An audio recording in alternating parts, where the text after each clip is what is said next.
Amy, thanks. And the big race today in Toledo is between the two mayoral candidates. 13 ABC's Bill Hormann is with Mayor Paula Hicks Hudson's campaign tonight at UAW headquarters. Bill? Diane, for the mayor, this is a huge test. Remember, she's run for mayor twice, in a special election and then in September's primary election. Neither time did she get 40% of the vote. 60% of those voters voted against the mayor. She needs to get 50% in order to keep her seat tonight. But we've analyzed this race, and we've come down with three advantages that each of these candidates may have tonight that could have their supporters feeling confident. For instance, for the mayor, Democratic Party endorsement, she has the money, the manpower, the apparatus, the data research that the party can provide. She's the incumbent. She's mayor. She can actually run for mayor while she's serving office as the mayor. And she, of course, has minority support, particularly in the central city, which she represented for years. And she also made a direct appeal to women who tend to vote in larger numbers than men. Now, Wade Kapsakavich, the challenger, he has some advantages as well. Considers himself the outsider. He's young. He's experienced at the county level, but he can also say that he's not to blame for any of the problems he sees in the city. He's done really well with fundraising. He's raised a lot more money than the mayor, can spend that money on TV ads and print ads, but big spenders do not always win races. And then there's the political mood. People are fed up with both parties, the Republicans and the Democrats. Wade is not the endorsed Democrat, but he is still a Democrat. He's proud he didn't get his party's endorsement, though, because he feels that means he'll be unshackled as mayor and would only have to answer to the taxpayers. But let's look at this. Either way, a Democrat is going to be elected mayor here. There won't be much in the way of policy changes because their philosophy is the same. So, Lee and Diane, this mayor's race in Toledo could come down to personality. We'll find out how it comes down in just a few hours. So, how's it going? 13 ABC's Bill Hormann wanted to know. Bill? Diane, we're focusing on the alley cleanup. 1 year ago, the first alleys were cleared out, but 1 year later, the city finding some success. Toledo has 120 miles of alleys. Many are cluttered with illegally dumped trash. For the last year, crews have targeted these trashed alleys. It's an effort we've been following since last April. And it is a mess. We found bottles and carpet, mattresses and speakers, tires and shoes littering this back alley at Grand Avenue and Smead. 1 year later, that mess has been cleaned up and a vacant house and garage torn down. Usually vacant houses are an attraction to illegal dumping. And there are a lot of vacant houses along this alley and all across our city. It's a battle the city is determined to win, one alley at a time. We want to keep an eye on them, so we plan on revisiting the alleys we identified last year and working to make sure that they stay clean. Encouraging improvement? Yes, but slow improvement. You may remember Michelle from our story last year. She complained about this alley and the city responded, and now she sees potential. I wouldn't mind doing a community garden, over here. And a chance to make her small part of the city better. I guess we have to take one block at a time if we're going to, improve the inner city. But as we've seen, success can be measured by how many alleys you clean, how long they stay that way. Now remember, you are responsible for the area that backs up to the alley. You can be fined $75 if you don't clean it up. The city's doing its part, needs your help as well. United North announced today it is postponing this year's Polish festival on LaGrange Street. That's a sad announcement for some ladies who are very active in the Polish community. I bought big potatoes so you don't have to peel them. So Yeah. it's a one big hand. So A culture survives through its people you have to be strong and keep going. and their traditions. We're using our own recipe to be Polish as possible. And in Toledo, the Polish culture has thrived thanks to ladies like these, staying busy making pierogies and kraut balls. They consist of kraut, pepper, lots of pepper. Each is active with various Polish groups. The Polish festival is a highlight. It was like a big family reunion. You had the Polish music, the Polish bands, the Polish food. For more than 30 years, the Polish festival on LaGrange was the big event for their community. What's that smell? Stanley! There are still a lot of Polish people left in the neighborhood. But today, bad news. United North, which has run the festival for years, announced today that it is reevaluating and doesn't have time to plan this year's festival. You know, I'm disappointed as anybody else, really. People have complained about security and fewer crowds, even talked about moving it off LaGrange Street.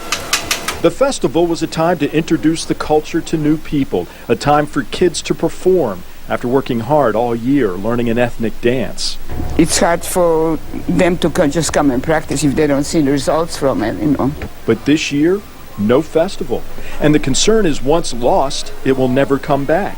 It dies slowly, but pretty soon, is it going to be alive? Is there going to be any Polish culture left? But can a culture really die? She didn't have enough filler in there for nothing. With ladies like these? And all of a sudden, I'm telling her, I've made hundreds of pierogies today.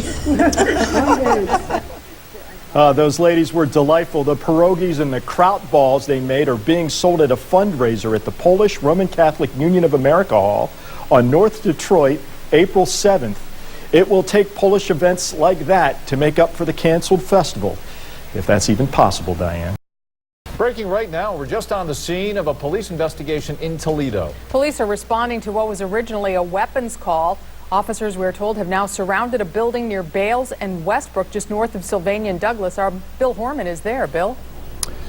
Yeah, actually, this is a bit of a curiosity, not only for the people who live in this area, but for the police themselves. This incident happened about a couple of hours ago when dispatch got a 911 call. A man was claiming he was being held at gunpoint with some sort of weapon, a knife or a gun, and that somebody who was in the house with him had told him to hang up the phone. They hung up the phone, and police were not able to determine which house it came from. All they knew, it was somewhere near Bales and Pershing. Now, police officers arrived on the scene. There are 9 squad cars here right now. They've gone door to door to try to find out which home this may have occurred in. They went through these 3 white homes.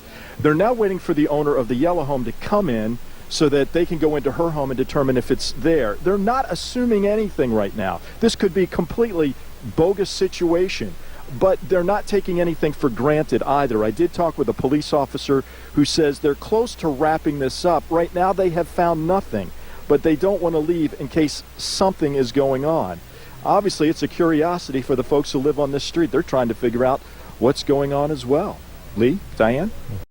13 ABC's Bill Hormann traveled down that bumpy alley today.